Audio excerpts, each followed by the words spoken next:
पंजाब विधानसभा में राज्यपाल के अभिभाषण पर धन्यवाद प्रस्ताव पेश किया गया। अभिभाषण पर चर्चा के दौरान सीएम भगवंत सिंह मान ने कहा कि पंजाब अब रंगले पंजाब की ओर चल रहा है।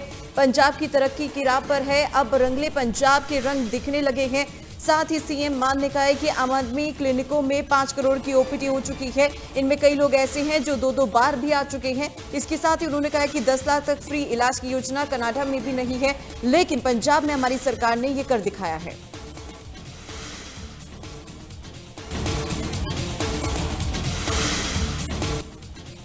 पंजाब विधानसभा के बजट सत्र का चौथा दिन आज सोमवार को राज्यपाल गुलाब चंद कटारिया के अभिभाषण पर धन्यवाद प्रस्ताव सदन में पेश किया गया। अभिभाषण पर चर्चा के दौरान मुख्यमंत्री भगवंत सिंह मान ने भी हिस्सा लिया। इस दौरान उन्होंने पंजाब सरकार द्वारा किए गए विकास कार्यों की जानकारी दी।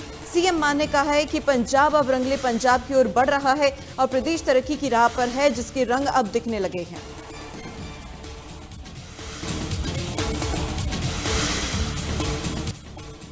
पंजाब विधानसभा में मुख्यमंत्री भगवंत सिंह मान और नेता प्रतिपक्ष में भी जुगलबंदी देखने को मिली। प्रताप सिंह बाजवा ने सरकार से विकास कार्यों को लेकर सवाल पूछे, तो वही जब सीएम मान ने बाजवा के सभी सवालों का जवाब दिया।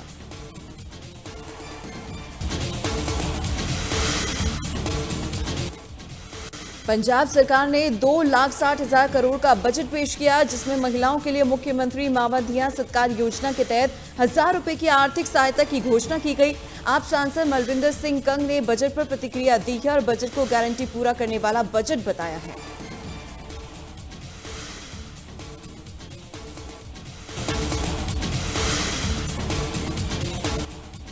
पंजाब के राज्यपाल गुलाब चंद कटारिया ने पटियाला के श्री काली देवी मंदिर में दर्शन किया और प्रदेशवासियों की सुख समृद्धि के लिए कामना की।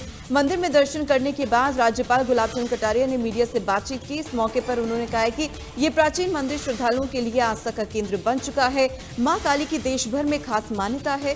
काली माता को शत्रु विनाशक माना जाता है। वहीं उन्होंने कहा कि ऐसे पवित्र स्थानों पर आकर मन में सकारात्मक विचार आते हैं और जीवन में सही मार्गदर्शन मिलता है।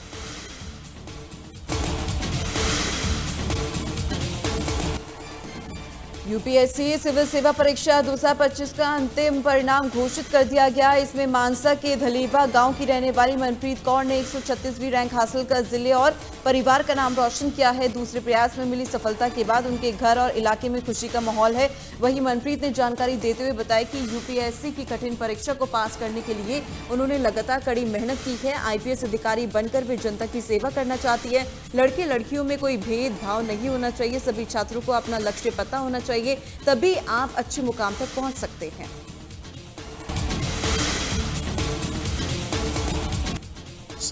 शाहकोट सीट से कांग्रेस के विधायक हरदेव सिंह लड्डी और आम आदमी पार्टी के वरिष्ठ नेता और विधायक कुलदीप सिंह धालीवाल के बीच विधानसभा के बाहर जमकर बहस हुई। दोनों ने एक दूसरे पर गंभीर आरोप लगाए। हरदेव सिंह के आरोपों पर कुलदीप सिंह धालीवाल ने कहा कि ये लोग विधानसभा में तो मुद्दे को उठाते नहीं है और बाहर हल्ला करते हैं।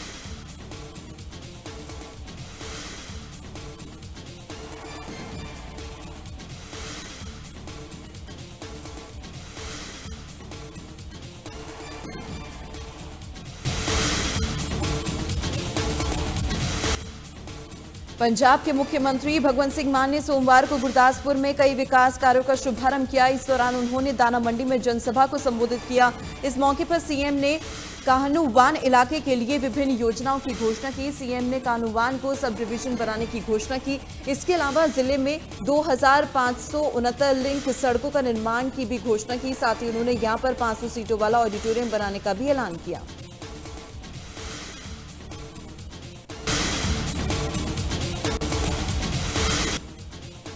पंजाब कैबिनेट मंत्री संजीव अरोड़ा ने चंडीगढ़ में अहम प्रेस कॉन्फ्रेंस की। इस दौरान उन्होंने बताया कि जेएल ओसवाल ग्रुप ने पंजाब में 1,550 करोड़ के निवेश का ऐलान किया है, जिसमें वे डिजिटल इंफ्रास्ट्रक्चर पर मोहाली में 500 करोड़, टेक्सटाइल की मॉडर्नाइजेशन पर 550 करोड़ रुपए और हॉस्पिटैलिटी पर 450 करोड़ रुपए निवेश भी शामिल है।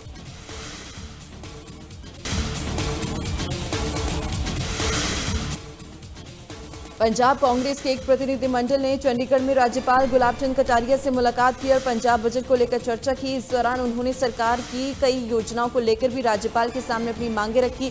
प्रतिनिधिमंडल में नेता प्रतिपक्ष प्रताप सिंह बाजवा, राणा गुरजीत सिंह समेत कई नेता मौजूद रहे।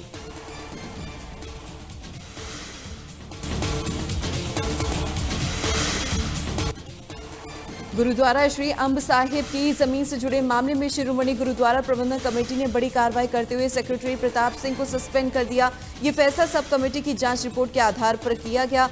गुरुद्वारा श्री अंब साहिब की जमीन से जुड़े मामले की जांच के लिए एसजीपीसी ने एक सब कमेटी का गठन किया था। कमेटी ने अपनी रिपोर्ट एसजीपीसी को सौंप दी, जिसमें कई अनियमितताओं की ओर संकेत किया गया। रिपोर्ट में सामने आए तथ्यों के आधार पर एसजीपीसी ने सेक्रेटरी प्रताप सिंह के खिलाफ कार्रवाई करते हुए उन्हें तत्काल प्रभाव से सस्पेंड कर दिया।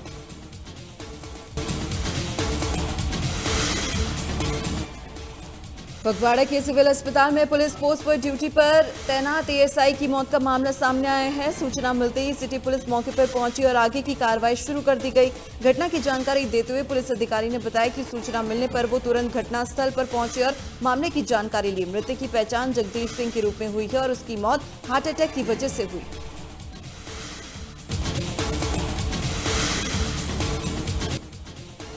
अमृतसर में सीमा पार से हो रही नशा तस्करी मामले में पुलिस ने बड़ी कार्रवाई की है। यहां काउंटर इंटेलिजेंस की टीम ने एक ड्रग तस्कर को 9 किलो हेरोइन के साथ गिरफ्तार किया। शुरुआती जांच में यह सामने आया कि आरोपी का संपर्क पाकिस्तान से तस्करों से था और वे पाकिस्तान में बैठे हैंडलरों के दिशा निर्देश पर पंजाब में नशे की सप्लाई करने का काम कर रहा था। आरोपी को गिरफ्तार कर अब इस पूरे तस्करी नेटवर्क से जुड़े लोगों की तलाश की जा रही है।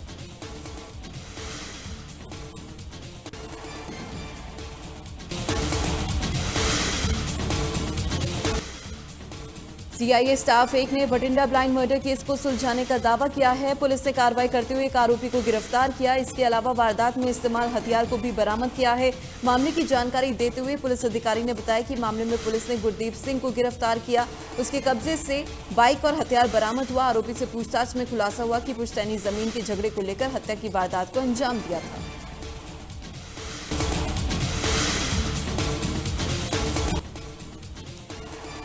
बरनाला राष्ट्रीय राजमार्ग पर स्थित जेठू के गांव में भीषण सड़क हादसा हो गया, जहां बेकाबू कार और बाइक के बीच जोरदार टक्कर हो गई।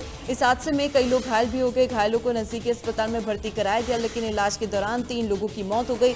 घटना की सूचना मिलते ही पुलिस मौके पर पहुंची और जांच शुरू कर दी गई। वहीं पुलिस अधिकारियों ने बताया कि मृतकों के परिजनों के बयान पर आरोपी कार चालक के खिलाफ विभिन्न धाराओं के तहत मामला दर्ज किया गया है। फिलहाल जांच जारी है।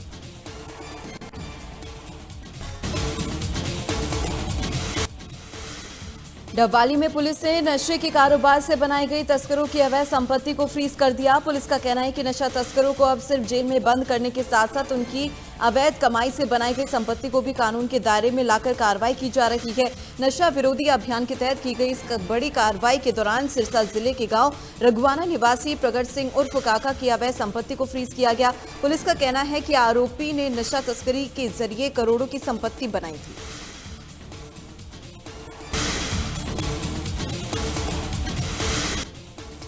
कुरुक्षेत्र के पिहोबा उपमंडल में समाधान शिविर आयोजित किया गया। इस समाधान शिविर में उपायुक्त विश्राम कुमार मीणा ने लोगों की समस्याएं सुनी।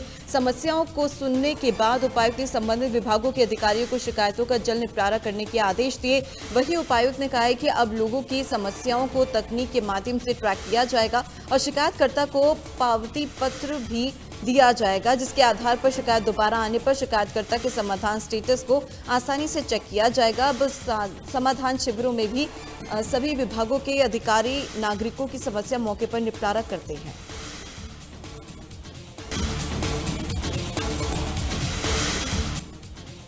लखनऊ में स्थित मुख्यमंत्री आवास पर जनता दर्शन कार्यक्रम का आयोजन किया गया, जिसमें मुख्यमंत्री योगी आदित्यनाथ ने दूर दराज से आए लोगों की शिकायतें सुनी। इस दौरान सीएम योगी आदित्यनाथ ने संबंधित विभाग के अधिकारियों को लोगों की शिकायतों का समाधान के लिए सख्त दिशा निर्देश दिए।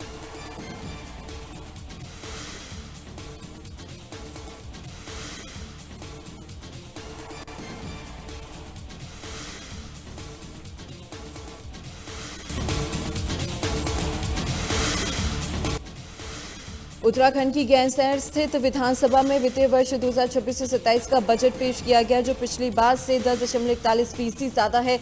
बजट पेश करते हुए सीएम धामी ने कहा है कि प्राकृतिक आपदाओं और आर्थिक चुनौतियों के बाद भी पिछले 25 साल में विकास, सुशासन और लोक कल्याण के मानक स्थापित किए।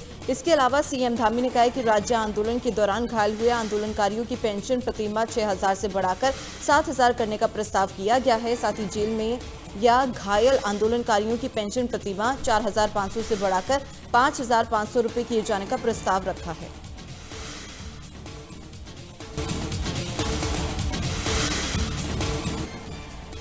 हिमाचल प्रदेश से कांग्रेस के नेता अनुराग शर्मा राज्यसभा के लिए निर्विरोध निर्वाचित हो गए हैं। हिमाचल के सीएम सुखविंदर सिंह सुक्खू ने निर्विरोध निर्वाचित होने पर अनुराग शर्मा को बधाई दी। अनुराग शर्मा ने कांग्रेस अध्यक्ष मल्लिकार्जुन खड़गे, राहुल गांधी और हिमाचल के सीएम सुक्खू का आभार व्यक्त किया। हिमाचल प्रदेश से राज्यसभा की इकलौती सीट के लिए किसी और दल ने उम्मीदवार को मैदान में नहीं उतारा था।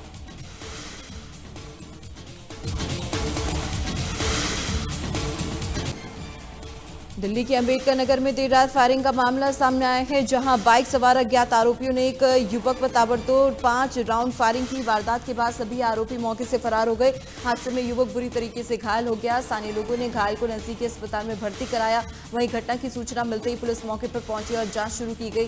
पुलिस ने बताया कि आरोपियों को आसपास के सीसीटीवी के आधार पर जल्द गिरफ्तार किया जाएगा। मामले की गंभीरता से जांच की जा रही है।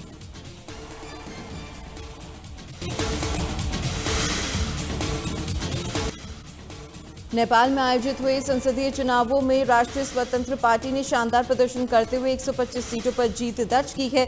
चुनाव में जीत हासिल करने के बाद पीएम मोदी ने प्रधानमंत्री पद के उम्मीदवार बालिन शाह से टेलीफोन पर बातचीत की। इसकी जानकारी पीएम मोदी ने सोशल मीडिया प्लेटफॉर्म एक्स पर साझा की। उन्होंने अपने पोस्ट में लिखा कि राष्ट्रीय स्वतंत्र पार्टी के अध्यक्ष रवि लामिछाने और आरएसपी के वरिष्ठ नेता बलेंद्र शाह से सौहार्दपूर्ण टेलीफोन वार्ता हुई। हम दोनों नेताओं को उनकी चुनावी जीत और नेपाल चुनावों में आरएसपी की सफलता को लेकर शुभकामनाएं दी है। साथ ही नेपाल और भारत के बीच सहयोग, समृद्धि और विकास के लिए मिलकर काम करने की प्रतिबद्धता को दोहराया।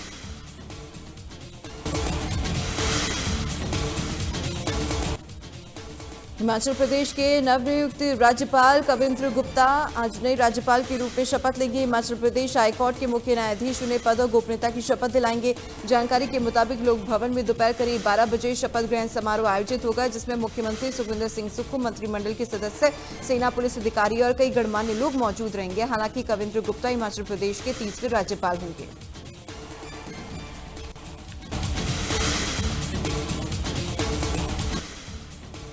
संसद के बजट सत्र के दूसरे चरण के दूसरे दिन भी लोकसभा और राज्यसभा में हंगामे के आसार। लोकसभा में स्पीकर ओम बिरला को हटाने के प्रस्ताव पर आज होगी चर्चा, जो दोपहर करीब 12 बजे से शुरू होने की संभावना है। प्रस्ताव पर बीजेपी की ओर से संसदीय कार्य मंत्री किरण रिजिजू, रविशंकर प्रसाद और निशिकांत दुबे समेत कई नेता अपनी बात रखेंगे। इससे पहले सोमवार को विपक्ष ने ईरान इजरायल युद्ध पर चर्चा की मांग को लेकर हंगामा किया और इसके बाद विपक्षी सांसदों ने राज्यसभा से वॉकआउट किया और वी वांट डिस्कशन के नारे लगाए।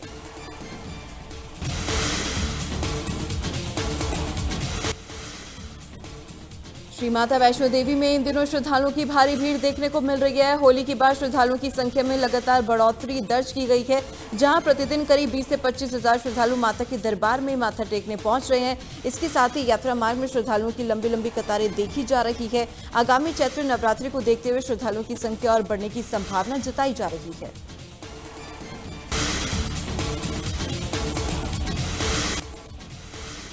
जम्मू कश्मीर के कश्मीर घाटी में लंबी शीतकालीन छुट्टियों के बाद कक्षा 1 से 8वीं तक के छात्रों के लिए स्कूल दोबारा खोल दिए गए।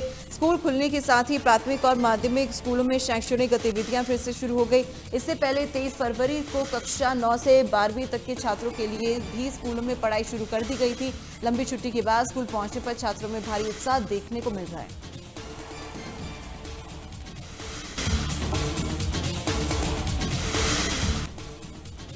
इजरायल और ईरान के बीच जंग जारी है। इसी बीच इजरायल ने एक बार फिर ईरान पर बड़े पैमाने पर हवाई हमले किए हैं। इजरायली सेना आईडीएफ ने ईरान की राजधानी तेहरान, मध्य ईरान के इस्फहान और दक्षिणी इलाकों में बमबारी की। इजरायल ने ईरानी शासन से जुड़े इंफ्रास्ट्रक्चर को निशाना बनाकर एयर स्ट्राइक किए जा रही हैं। इजरायली सेना ने बताया कि उसने ईरान में वाइड स्केल हमले किए हैं। हमलों में कई शहरों को एक साथ निशाना बनाया गया। इजरायल का दावा है कि हमले ईरानी शासन के ढांचे को ध्वस्त किया गया।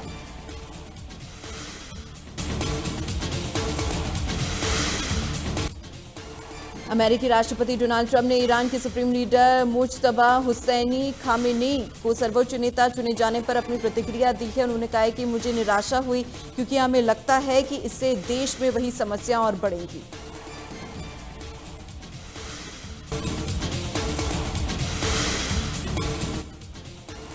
ईरान के खिलाफ अमेरिका और इजरायल के जॉइंट ऑपरेशन ने युद्ध की आग में झोंक दिया है। 28 फरवरी से शुरू हुई ये जंग लगातार जारी है। इसी बीच रूस के राष्ट्रपति व्लादिमीर पुतिन और अमेरिकी राष्ट्रपति डोनाल्ड ट्रंप के बीच फोन पर बातचीत हुई। दोनों नेताओं ने युद्ध की मौजूदा स्थिति पर चर्चा की। बातचीत के दौरान पुतिन ने ईरान और अमेरिका इजरायल के बीच चल रहे संघर्ष को जल्द खत्म करने के लिए एक प्रस्ताव भी रखा।